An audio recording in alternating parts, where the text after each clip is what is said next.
कोल्हापूर जिल्ह्यात सर्वाधिक पेरण्या कोल्हापूर जिल्ह्यात 42% पेरण्या पूर्ण झाल्यात। राज्यभरात पेरणीचं प्रमाण कमी झाले। पश्चिम महाराष्ट्रात समाधानकारक पेरणी। महाराष्ट्रात यंदा जून महिन्यात पावसानं ओढ दिल्यामुळे संपूर्ण राज्यभरातच पेरणीचं प्रमाण कमी झाले। पर्जन्यमानाचा पट्टा समजला जाणाऱ्या पश्चिम महाराष्ट्रात समाधानकारक पेरणी झालेली नाही। यातील फक्त कोल्हापूर जिल्ह्यात सर्वाधिक पेरण्या झाल्यात। कोल्हापूर जिल्ह्यात आतापर्यंत 42% पेरण्या झाल्या असून गतवर्षी याच दिवशी 70 ते 75% पेरण्या झाल्या होत्या। कोल्हापूर जिल्ह्यातील पन्हाळा तालुक्यात असणाऱ्या तळेवाडी गावातील भात शिवारात याचाच आढावा घेतला आमचे प्रतिनिधी प्रताप नाईक यांनी।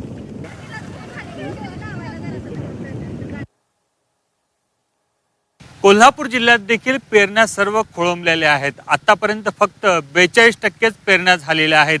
एकूणच आपण पाहतो की पश्चिम भागामध्ये भात लागण मोठ्या प्रमाणात केली जाते, पण ही भात लागण देखील 15 ते 20 दिवस पुढे गेलेला आहे। कारण आपण पाहतो की मान्सून वेळेवर दाखल झाला नाही। त्यामुळे आता आपण पाहतो की गेल्या 7 दिवसापासून जो मुसळधार पाऊस पडला त्यामुळे आता बळीराजा शेतामध्ये भाताची रोपण लागण करतोय। आपण शेतकरी आता त्यांच्याशी बोलूयात। मावशी, मला सांगा की आता भाताची रोपण करताय, खरं तर जून महिन्याच्या मध्यंतरी भाताची रोपण होत असते। होय, आता पाऊस नव्हता म्हणून आता बंद झालं।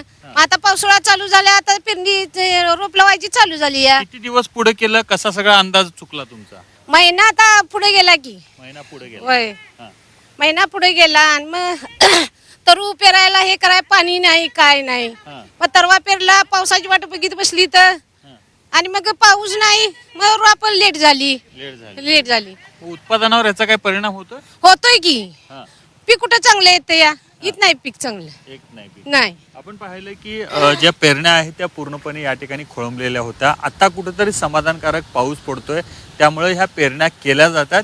पण एकूणच आपण पाहतो की अल निनोचा प्रभाव देखील आहे। तर कृषी विभागानं सांगितलंय की पावसाचा अंदाज घेऊनच या ठिकाणी पेरण्या करा। पश्चिम भागात भाताचं उत्पादन खूप मोठ्या प्रमाणात घेतलं जातं आणि राधानगरी असेल, गगनबावडा असेल, या पट्ट्यामध्ये विशेष करून आपण जर पाहिलं तर बहुतांश शेती केली जाते। त्यामुळे ही दृश्य आहेत पन्हाळा तालुक्यात। या ठिकाणी आपण पाहतोय की या महिला आहेत ते सकाळपासूनच भाताची लागण या ठिकाणी करतायत। त्यांच्या मनामध्ये एक भीती आहे की महिनाभर लेट झाला पावसाळा, त्यामुळं भाताची लागण जी आहे ती देखील या ठिकाणी उशिरा झालेली आहे। त्यामुळे याचा परिणाम उत्पादनावर होईल अशा प्रकारची भीती त्यांच्या मनामध्ये आहे। कॅमेरामॅन मिथुन प्रताप नाईक, जी 24 तास, पन्हाळा, कोल्हापूर।